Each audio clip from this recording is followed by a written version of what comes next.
একটা ছেলে ঢাকায় এসে প্রথমে জবে জয়েন করে, তার সাথে আরও ২৪ জন জয়েন করে। প্রথম দিন ডিউটির পর কষ্টের জন্য ২২ জন চাকরি ছেড়ে চলে যায়, থেকে যায় মাত্র ২ জন। তারা অনেক কষ্ট করে এভাবে ৬ মাস চলে যায়। ৬ মাস চলে যাওয়ার পর সেই ছেলেটা সেখান থেকে একটা ভালো চাকরি হয়। চাকরিতে জয়েন করার পর সেই ছেলেটার তেমন কোনো কষ্টই থাকে না।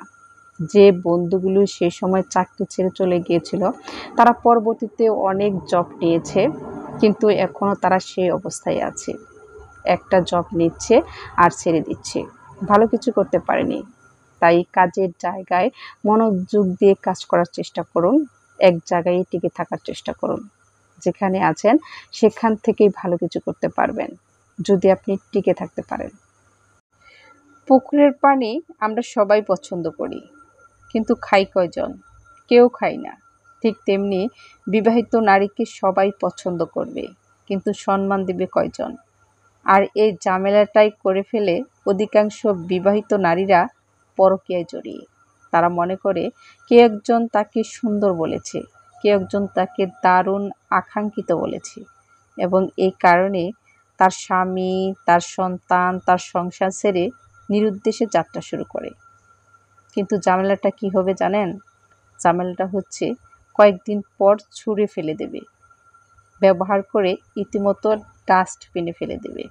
তখন না থাকবে তার স্বামী, না থাকবে তার সন্তান, না থাকবে তার সম্মান, না থাকবে তার ইজ্জত।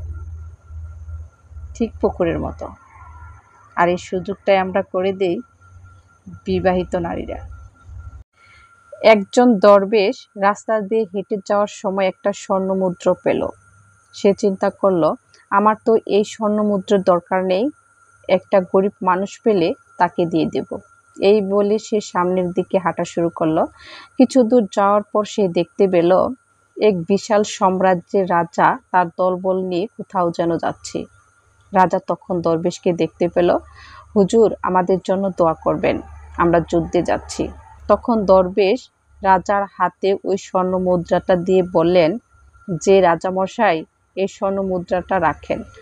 তখন রাজা অবাক হয়ে বললেন, এই সাম্রাজ্যের রাজা আমি, আর এই একটা স্বর্ণমুদ্রা দিয়ে কি করব? তখন দরবেশ বলল, আমার মনে হয় এটা আপনার বেশি প্রয়োজন, কারণ এত সাম্রাজ্য থাকার পরও আপনি আরেকটা রাজ্য দখল করতে যাচ্ছেন। তখন রাজা ভাবল, সত্যিই তো, এই দরবেশের কাছে তো কিছুই নাই, একটা স্বর্ণমুদ্রা কুড়িয়ে পেয়েও তাও দান করে দিচ্ছে। সে তো আমার চেয়েও বড় রাজা।